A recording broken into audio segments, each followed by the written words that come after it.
Okay, we got to talk about intro to probability. Probability is essentially saying P is equal to the number of outcomes divided by the number of possible outcomes. So essentially this is saying how many times does something do what you want out of how many times it could have actually happened. These are always usually represented as a decimal, so like 0.26. And then we change this into a percent. So the probability we would say is 26%. The way to find percentage is you take your decimal and multiply by 100. And that moves the decimal point over twice, which gives us 26%. So most of this chapter is going to deal with decks of cards or dice. So let's talk about dice. Dice are typically six-sided. Each side has a different numerical number, 1 through 6. Okay, and then decks of cards. The way that works is you have 2 through ace, which is 13 cards. And you also have 4 suits. You have hearts. I'm going to try and draw each one here. Spades. You have diamonds. And what's the other one? Oh, clubs, which is something like that, I think.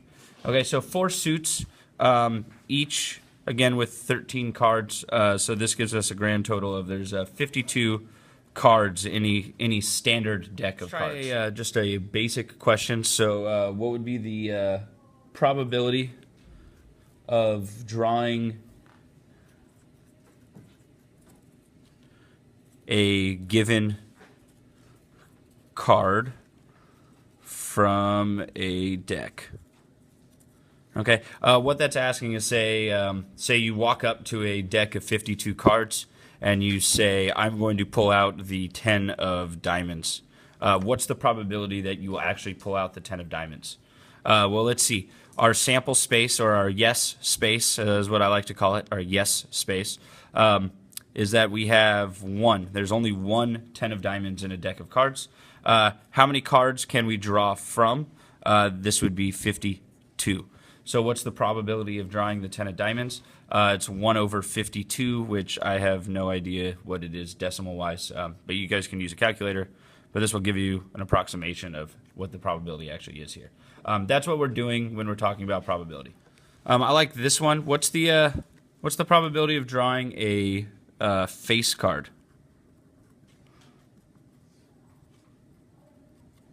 So the face cards, okay, are king, queen, jack. They're called face cards because they have faces on them in a standard deck.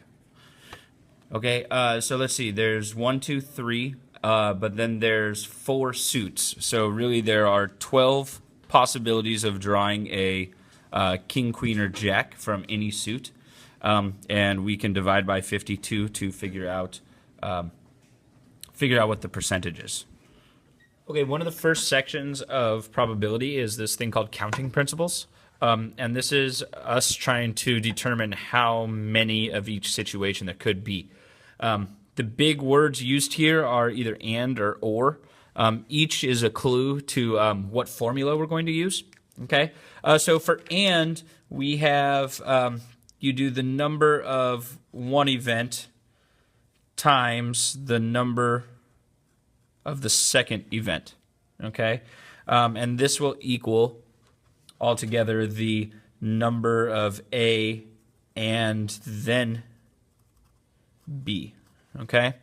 On the or side of things, the way this works is it'll be the number of one thing plus the number of the second thing, okay? And this is equal to the number of A or B, okay? So for and, we're going to multiply.